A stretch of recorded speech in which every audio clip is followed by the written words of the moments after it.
দেখুন, আমরা অর্থাৎ রকবাজের দলরা প্রত্যেক বছর পাড়া একটা করে ফাংশন করি, আর এই ফাংশনের টাকা তোলার জন্য কিছু মালের বিনিময়ে আমরা একজনকে সভাপতি করি।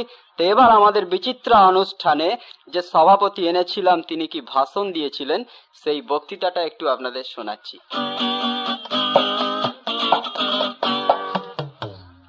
বন্ধুগণ, জনসাধারণগণ, সহপাঠীগণ, লেডিজ জেন্টস বাদ দিয়ে যারা থাকেন, কুত্তা ছাগল বাড়া প্রভৃতিগণ, মধ্য কথা হয়েছে আজকে আমাকে এখানে সভাপতি করা হয়েছে।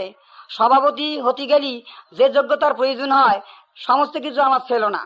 শালার একটা পাঞ্জাবি জোগাড় করতে পারিনি। গোষ্ঠীকে ডেকে বললাম, গোষ্ঠ একটা পাঞ্জাবি দাঁত দিতে হবে। গোষ্ঠী বললে, রণদা পাঞ্জাবি দিতে পারি?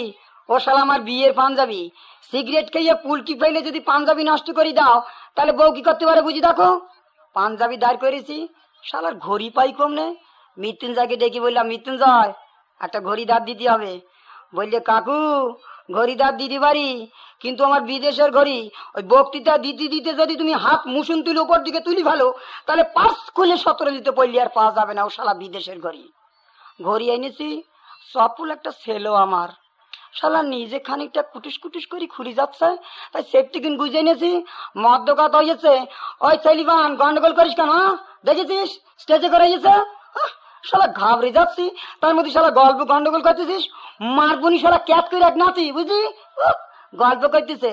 গোষ্ঠ আর তোর ছেলেকে বলে দে বক্তৃতা দিচ্ছি, তার শালা আবার গল্প করছে। এমনি শালা ঘাবড়ে যাচ্ছি। জানেন, সভাপতি হব বলে 3-4 দিন যাবৎ এত তো পরিশ্রম করেছি, কান দিয়ে আগুন বেরোচ্ছে, মাথা কেমন যেন গরম হয়ে গেছে। আর কদিন যাবৎ জলের মতো পাতলা পায়খানা করেছি, শরীর দুর্বল হয়ে গেছে।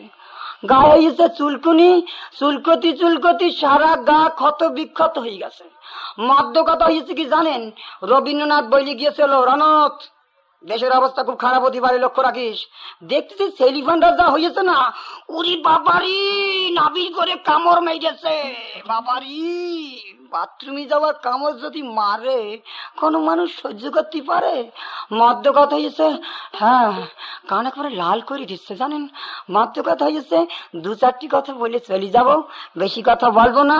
সেলিফান্ডার একটা বিচিত্র অনুষ্ঠান করেছে, তাতে শিল্পী জোগাড় করেছে পিরাজ, যমরাজ, থঙ্গরাজ, কিশোর কিশোরী, খেসারি, মুগ মুসুরি, ছোলার ডাল, লতা পাতা, গাছের ডালপালা গোড়া, হেমন্ত ঘুমন্ত, বসন্ত শীত গ্রীষ্ম বৃষ্টি, আশা নিরাশা, কুয়াশা আমাশা, হৈমন্তী, আর কি বলবো, দ্বীপেন সিটপেন, মুকে সুটকে, সুদাম গুপাম, বিভিন্ন শিল্পী রয়েছে। মদ্য কত জানেন, আবার শালার বাথরুমে যাবার কামড় মেরেছে। উরি বাবারি সহ্য করা যায়?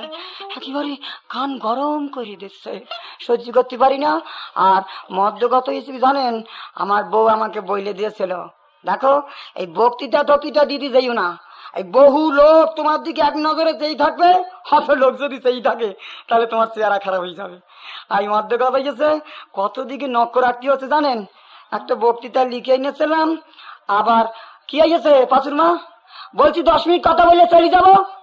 হ্যাঁ ওই তো ধানের গোলা রয়েছে, পাল্লা দিয়ে মেপে দিয়ে দাও, আর ওই বলে দাও আর কি শালি এসেছে, তো বসতি বলো, কথাবার্তা বলবো কোন।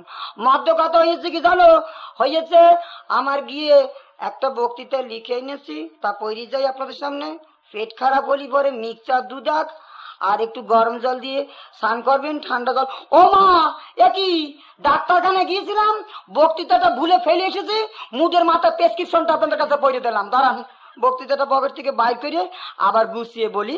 হ্যাঁ এই যে বক্তৃতা লিখে এনেছি, সেটা বক্তৃতা একটা লিখে এনেছি, গুছিয়ে আপনাদের পড়ে দিই। মিনতি কেমন আছো? জামাইবাবু শরীর বড় খারাপ, আর তোমার দিদির। ও মা একে একে শালার আমার শালির চিঠি, মনে করবেন না কিছু জানেন, মুডের মাথা শালির চিঠি বইরে দিয়ে গেলাম। মধ্য কথা হয়েছে কি জানেন, আবার শালা পেটে কামড় মেরেছে। ওরে বাবারি জলের মতো পাতলা পায়খানা, পায়খানা পাতলা পায়খানার কামড় সহ্য করতে পারি না। মধ্য কথা হয়েছে, আমি বেশিক্ষণ বলবো না, 2-4 কথা বলে চলে যাব। পাঞ্জাবির দিকে নজর রেখে দিয়েছি আর ঘড়ির দিকে নজর রেখে দিয়েছি, শালার হাওয়াই ছয়শটি তো সেফটি কিন দিয়ে এনেছিলাম, কুটুস করে খুলে গেছে। আর বলবো কি জানেন, পাঞ্জাবি অপরের ধার করে এনেছি তো, গড়িটাও নিজের না। গোষ্ঠ ওর তোর ছেলেকে বলি দে, বক্তৃতা দিচ্ছি তো আবার গন্ডগোল করছে। হ্যাঁ, মারবো নি এক কাজ করে নাতি। তোর বাবা সুদের টাকা নিয়েছিল, শালা দিদি বাড়িনি, শালা 10 মিনিট সুযোগ পেয়েছি বলবো বলে, উরি বাবারি আমার কমন হয়ে গেছে বাবারি, আমি সহ্য করতে পারবো না। আবার পশম দাঁড়িয়ে যাচ্ছে, বউ ওখান থেকে ঝাঁটা দিয়ে কি সব দেখাচ্ছে, না কান দিয়ে আগুন বেরোচ্ছে, মাথা দিয়ে একটা ভূত ভূত করছে, নাবির করে কামড় মারছে, আমি সহ্য করতে পারবো না। আপনাদের সকলকে ধন্যবাদ জানিয়ে চলে যাই। মধ্য কথা হয়েছে কি জানেন, সভাপতি হতে গেলে ভালো শাস্ত্রের প্রয়োজন, ভালো একটা যোগ্যতার প্রয়োজন, ভালো ভাষার প্রয়োজন, ভালো পোশাকের প্রয়োজন। সমস্ত কিছু আমার ছিল না, আমার ছিল গোলাবর্তির ধান আর ছিল কিছু টাকা। তাই মালের বিনিময়ে সভাপতি করেছে। শুনবি কিনা বলে যা, মা করি সারা ক্যাট করে নাতি চ্যাট করে সব মরে যাবি। নমস্কার।